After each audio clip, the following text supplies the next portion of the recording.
Holiday horror films are nothing new. Christmas has the likes of Silent Night, Deadly Night, Black Christmas, Gremlins, Krampus. Halloween has, well, Halloween, Trick or Treat, Terrifier, and Night of the Demons. Now, these are just the films that I can think of right away off the top of my head, but there are numerous others within these and other holidays. However, horror fans haven't really seen many outings centered around Valentine's Day, but today is a special day.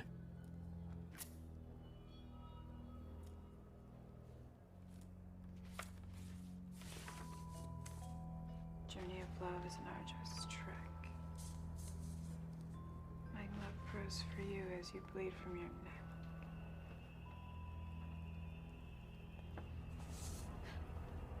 Oh, that's nice. That's really nice. A few moments later.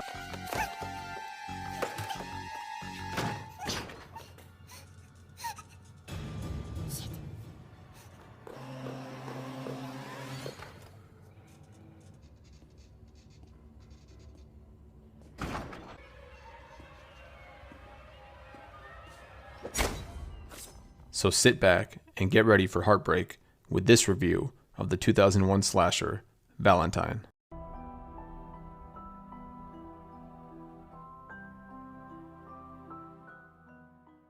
Based loosely on a novel of the same name by Tom Savage, the film was directed by Jamie Blanks.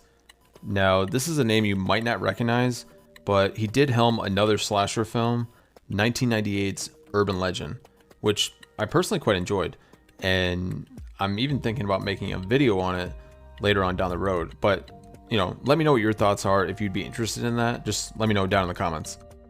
Valentine's cast includes David Boreanaz of Buffy, Angel, and Bones fame, and he currently stars on the CBS Paramount TV series SEAL Team. Denise Richards, notable for her roles in Starship Troopers, Wild Things, and as a Bond girl in The World Is Not Enough, as well as her high-profile relationship with ex-husband Charlie Sheen. Marley Shelton, best known as the customer in Frank Miller and Robert Rodriguez's Sin City, and as Sheriff Judy Hicks in the Scream franchise.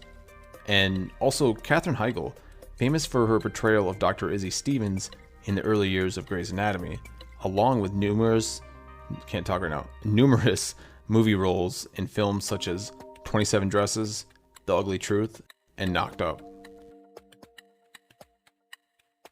The basic premise of the film is like this. You've got this boy named Jeremy Melton who gets rejected and bullied at a school dance. Hi, Dorothy. Do you want to dance with me?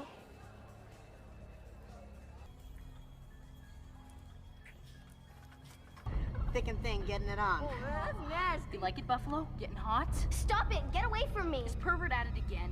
Pervert attack you? Yeah, Jeremy attacked me. Bitch, what?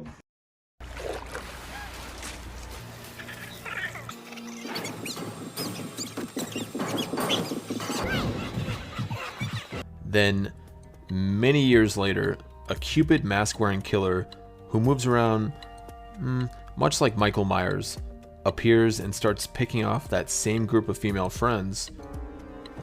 Now, first of all, I just gotta say, why go after these ladies? Sure, you know, some of them were rude, but ultimately, they all said no, and they didn't really do much worse than that. Bitch, what? And then this dude decides, over a decade later, he wants to get revenge by sending them to the Next dimension. Murder obviously is bad, but if anything had to happen though, the boys at the dance who stripped and beat the shit out of him should have been the targets of his wrath. I'm just saying. The film's pacing, cinematography, and acting are kind of bland. Not terrible, not great, just kind of there, you know. And also, in a post-Scream slasher world, this movie feels a little bit out of place. There's this weird sense that all the characters live in some kind of bubble, oblivious to what's going on around them. I need to get to Niagara Falls by tomorrow. Can you take me there? And a lot of them are like really dumb. And also, I'm not saying that every slasher movie needs to be meta, but it would have been nice to have characters that were somewhat more believable, maybe even mindful of some of the horror tropes. Now, the characters, again, they're mostly forgettable, dumb, and quite unlikable, but where the film shines is in its kills.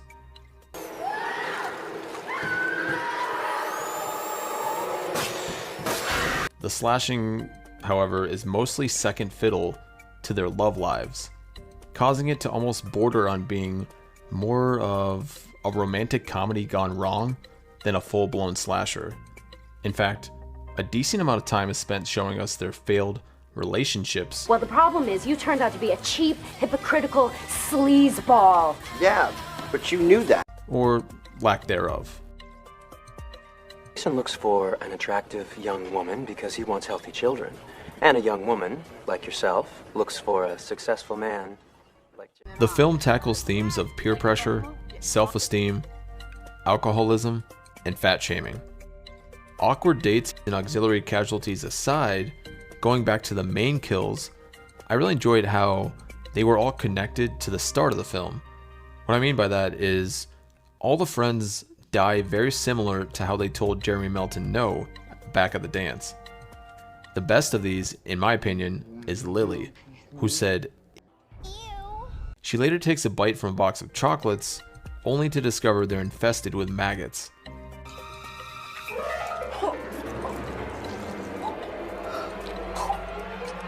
She eventually meets her demise as Cupid literally shoots arrows into her, and she falls down multiple floors into a dumpster, which is quite ironic. Huge spoiler warning. You have 10 seconds to leave now, unless you really don't care, or you've, seen the movie.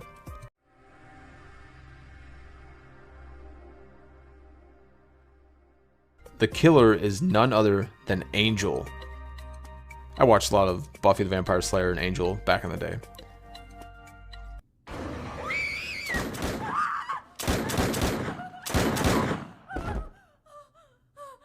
He ends up framing Dorothy for the whole thing. And I gotta say, that was one of the better slasher endings, in my opinion. And despite the lackluster characters, flawed story, and, well, Jason, overall, I'd say this is a pretty decent slasher flick. By no means would I call it a classic. However, once a year, it's definitely worth checking out, especially if you're a fan of this horror subgenre. Thanks for watching. Hope everybody enjoyed this video. Hope you enjoyed the fake holiday. Valentine's Day.